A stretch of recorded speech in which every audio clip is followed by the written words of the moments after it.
CPM এর লাল হনুগুলো আপনাকে বাঁদর বানাচ্ছে। কিভাবে বানাচ্ছে দেখুন।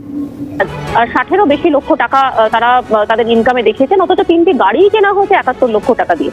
ওটা তো source of income. Source of ইনকামটা কি, এটা নিয়ে প্রশ্ন আজকের ওঠে। কিভাবে এই সম্পত্তি কোথা থেকে হলো ইত্যাদি দিয়ে যাবতীয় রিপোর্ট তলব করেছে কলকাতা হাইকোর্ট। আইনজীবী বিকাশ রঞ্জন ভট্টাচার্যের একটি প্রতিক্রিয়া আমাদের কাছে এসেছে, সেটা শোনাবো। কারো মস্তিষ্কে কোনো ঘাটতি থেকে থাকে আমার কিছু বলার নেই।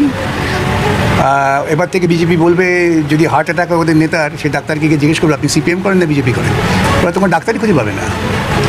বিজেপির সঙ্গে কোনো কৃত্রিমান ডাক্তার থাকবেন বলে তোমার মনে হয়? তখন কী হবে ওদের? সে বিজেপির নেতার চিকিৎসা করাবেন না? এই সমস্ত পাগলের মতো কথা যারা বলেন তারা রাজনীতির অঙ্গনে কী করে আছেন আমি জানি না। তাহলে এই মামলা আপনি লড়লেন কেন?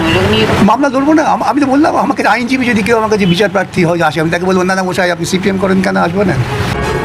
দেবরাজ অদিতির সম্পত্তির তদন্তের অগ্রগতির রিপোর্ট ইতিমধ্যে তলব করেছে হাইকোর্ট। প্রথমেই বলে রাখি, এই অদিতি আর দেবরাজকে যদি তৃণমূলের মধ্যে ভাইপো 1 নম্বর হয়, তাহলে দেবরাজ হচ্ছে 2 নম্বর।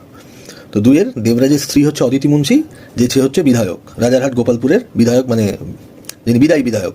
এবছরও লড়েছিলেন কিন্তু হেরে গেছেন তরুণ জ্যোতি তিওয়ারির কাছে। আর বিকাশ রঞ্জন ভট্টাচার্য যে যুক্তিটা দিচ্ছেন যে ডাক্তার খুঁজে পাবেন না বিজেপির লোকরা, আরে ভাই একে তো জেল পাঠাতে হবে, এ তো আর প্রাণে মরে যাচ্ছে না।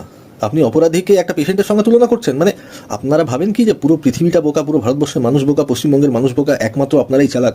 সিপিএম এর আইডিওলজি হচ্ছে এইটাই, ওদের সুবিধা মতো যে সিচুয়েশন আসবে সেই সিচুয়েশনকে জাস্টিফাই করে আপনাকেই বলবে যে আপনি কিছুই জানেন না।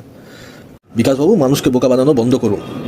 পুরো সিপিএমকে বলছি মানুষকে বোকা বানানো বন্ধ করুন। তৃণমূলের সঙ্গে একজোট হয়ে লড়ার চেষ্টা করুন বিজেপির বিরুদ্ধে। এই ভণ্ডামির মুখোশটা বার করে দিন, ঠিক আছে? তৃণমূল যা পয়সা খেয়েছে আপনারাও ভাগ পেয়েছেন, আর সেই জন্যই আজকে আপনি এই মামলাটা লড়ছেন।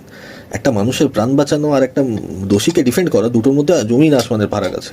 আপনি আইডিওলজির কথা বলেন, আপনাদের কাছে আইডিওলজি কোনো ম্যাটার করে না, টাকাটা ম্যাটার করে। আপনি যে টাকা পাবেন মামলা লড়ার জন্য, আর যে আগে ভাগ পেয়েছেন সেগুলো বাঁচানোর জন্য।